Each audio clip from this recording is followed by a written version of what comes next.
श्री परमात्मने नमः। श्री अष्टावक्र महागीता 18वां प्रकरण सूत्र 67।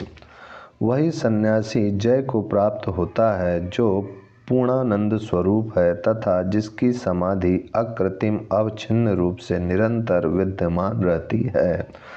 संन्यास है आरंभ एवं समाधि है अंत।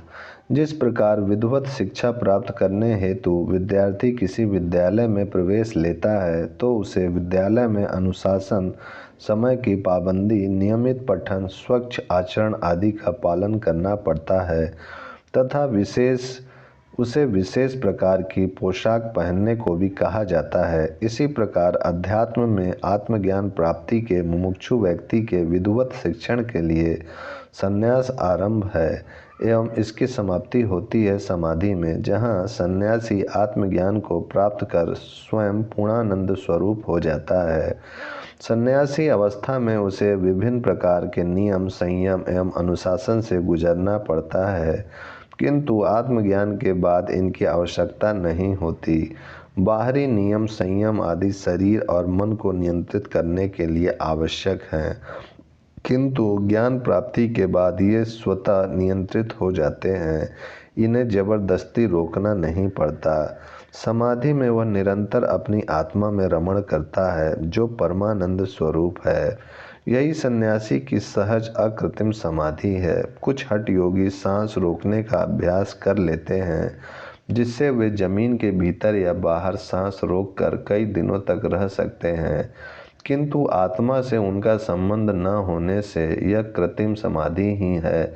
ऐसी समाधि केवल प्रदर्शन की ही वस्तु है, आत्मज्ञान से इसका कोई संबंध नहीं है। इसीलिए अष्टावक्र कहते हैं कि जो सहज समाधि को प्राप्त कर निरंतर पूर्णानंद स्वरूप आत्मा में रमण करता है, वही सन्यासी जय को प्राप्त होता है। यही उसकी अंतिम उपलब्धि है। प्रयत्न करने लगाई गई समाधि कृत्रिम है, ज्ञानी को सहज समाधि प्राप्त होती है। सूत्र 68। यहाँ बहुत कहने से क्या प्रयोजन है। तत्वज्ञानी महाशय भोग और मोक्ष दोनों में निराकांक्षी, सदा और सर्वत्र राग रहित रहता है। इसी क्रम में अष्टावक्र कहते हैं कि जो व्यक्ति इस तत्वज्ञान को उपलब्ध हो गया उसे सब कुछ मिल गया जिसे पाना था, इसलिए वह भोग और मोक्ष दोनों के प्रति निराकांक्षी हो जाता है तथा सदा और सर्वत्र राग रहित हो जाता है। इस स्थिति के बाद उसकी इच्छाएं, वासनाएं, राग, विराग आदि सभी प्रकार की चित्त की वृत्तियां पूर्ण शांत होकर एक ही आत्म तत्व में विलीन हो जाती हैं। जिस आत्म तत्व से आरंभ हुआ था वही इनका फिर अंत हो जाता है। जीवन चक्र का यही आरंभ एवं यही अंत है, यही पूर्ण अवस्था है। जिस प्रकार इस मानसिक सृष्टि का आरंभ एवं अंत इसी आत्म तत्व से है, उसी प्रकार इस भौतिक सृष्टि का आरंभ और अंत इसी ब्रह्म तत्व से है। दोनों ही प्रकार की क्रियाओं का यही आधार है। अहम के कारण जिन भिन्नताओं की प्रतीति हो रही थी, उसका अंत होकर सर्वत्र एकत्व का अनुभव होना ही परम उपलब्धि है। यही अद्वैत की अवस्था है। सूत्र 69। महत्तत्व आदि जो द्वैत जगत है वह नाम मात्र को ही भिन्न है। उसका त्याग कर देने के बाद शुद्ध बोध वाले का कौन सा कार्य शेष रह जाता है। इस संपूर्ण जगत में जो भिन्नताएं दिखाई देती हैं वे सब रूप, रंग, गुण आदि के कारण हैं, जो भ्रांतिवश भिन्न प्रतीत होती हैं। यह भिन्नता अज्ञान मात्र है जो द्वैत का आधार है। एक ही चैतन्य ब्रह्म विभिन्न क्रिया रूपों में प्रकट होता है, जिसे महत, अहंकार, पंच तन्मात्रा, पंच महाभूत आदि कहते हैं। ये नाम मात्र को ही भिन्न है, अन्यथा ये ब्रह्म ही के विभिन्न स्वरूप हैं।